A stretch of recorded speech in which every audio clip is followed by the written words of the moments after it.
In a small village surrounded by palm trees and the gentle hum of ocean winds, a tiny 4-year-old girl named Althea spent most of her days quietly sitting by a dusty piano that once belonged to her grandmother. She didn't talk much, not because she couldn't, but because she preferred to listen, to the birds, the waves, the rhythm of rain falling on tin roofs. Her parents, simple vendors in a local market, often worried about her silence. Teachers thought she was shy, even withdrawn. But one afternoon, while her kindergarten classmates ran around laughing, her teacher heard faint piano notes echoing from the music room. She peeked in, and what she saw made her forget to breathe.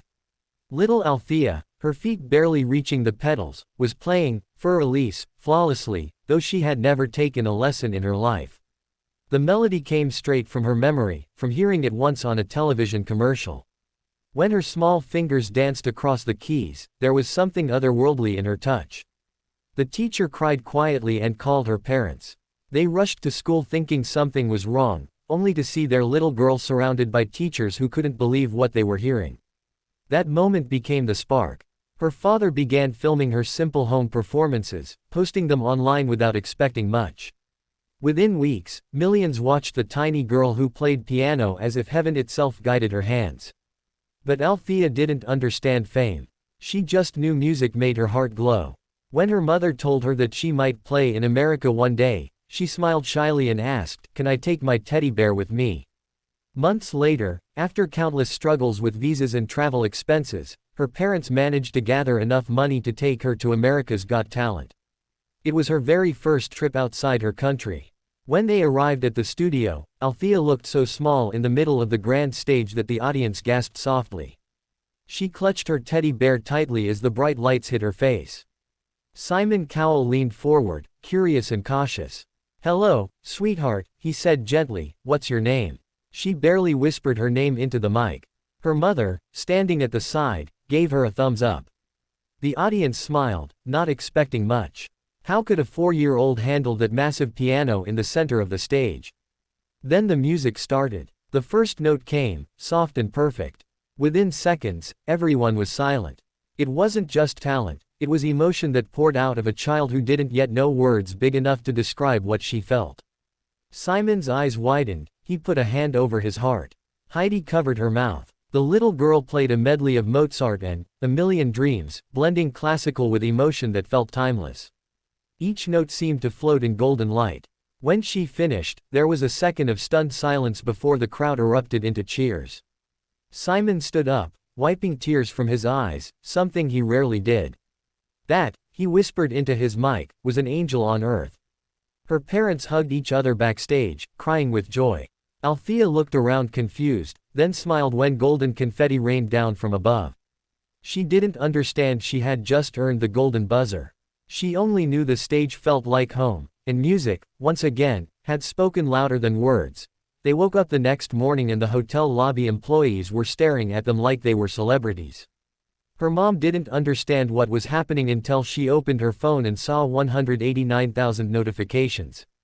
The clip of her first AGT performance was everywhere, every continent, every major page, every TikTok edit, every reaction channel on YouTube, every Facebook mommy group, every piano teacher page, every Filipino OFW group overseas, and every short-form platform algorithm was pushing her non-stop. In 24 hours she became the youngest global trending artist in the world. Ariana Grande posted her story. John Legend shared her clip on X. A classical professor in Juilliard said publicly he had never seen a child this small, this controlled, and this emotionally calibrated in melody at this age. They started calling her the little Mozart girl from the Philippines, and some music historians started debating internationally if she could be a generational prodigy like Beethoven's earlier age period giftedness. Her parents still tried to keep her normal.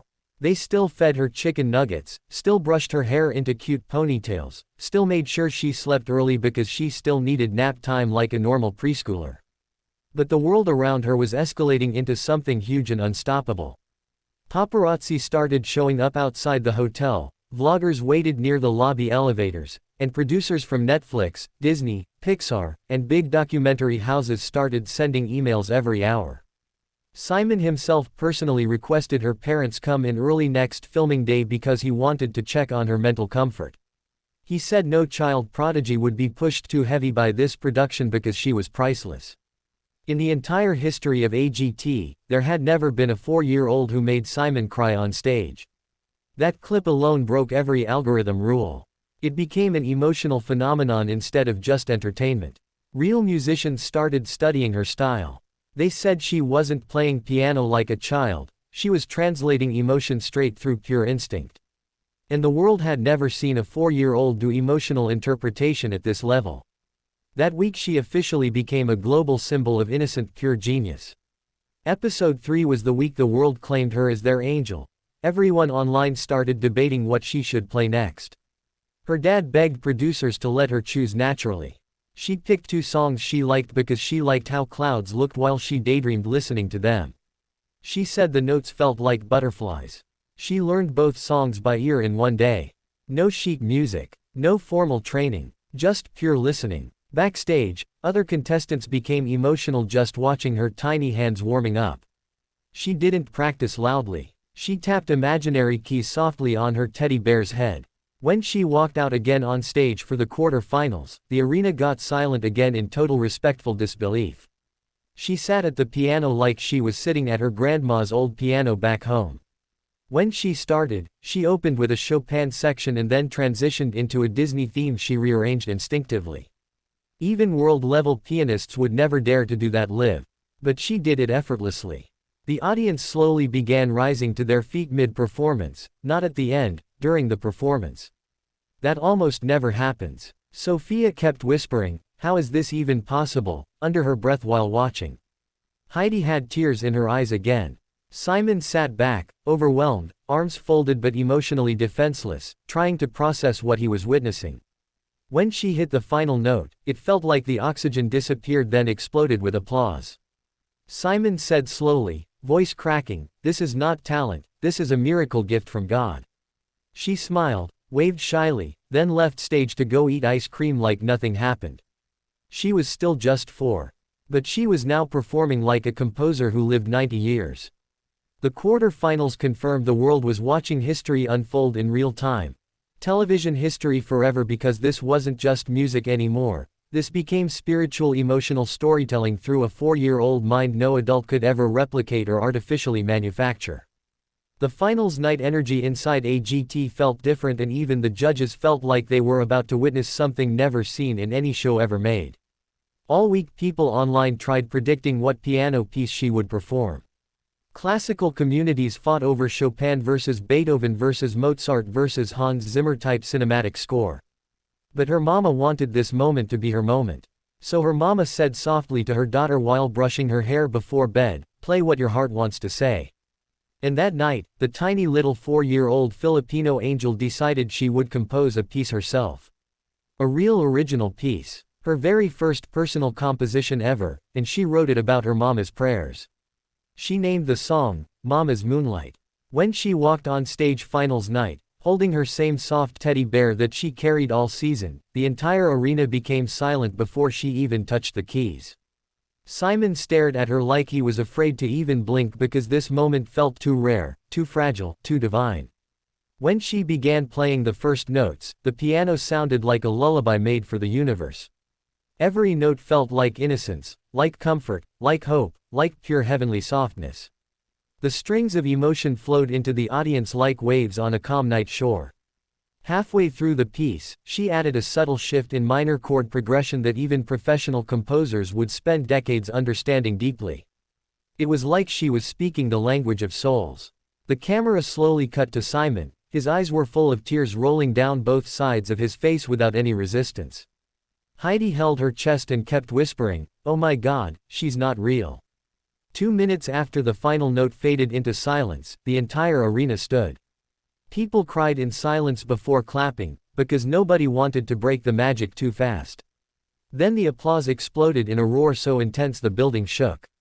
Simon pressed golden buzzer again even though it wasn't allowed in that phase. He stood up, emotional voice almost breaking, and said, "I have never seen a miracle this young and this pure in my entire career. Tonight is one of the greatest AGT nights of all time." That episode instantly became the most replayed musical AGT clip ever uploaded in the history of global talent shows. Episode 6 was not the ending, it was the beginning of her legacy. After the AGT season ended, every major global outlet wrote about her. She became the youngest finalist to ever sell out pre-booked classical show packages before age 5. Disney flew in executives immediately with character adaptation ideas. Netflix pitched a documentary film. Music universities from around the world contacted her parents to offer scholarships 15 years in advance just to reserve her before anyone else could. Her parents refused all deals at once because they wanted to protect her childhood first. She still needed to have birthdays with balloons. She still needed to learn to ride a small pink bicycle. She still needed to eat banana fries in the afternoon while watching cartoons.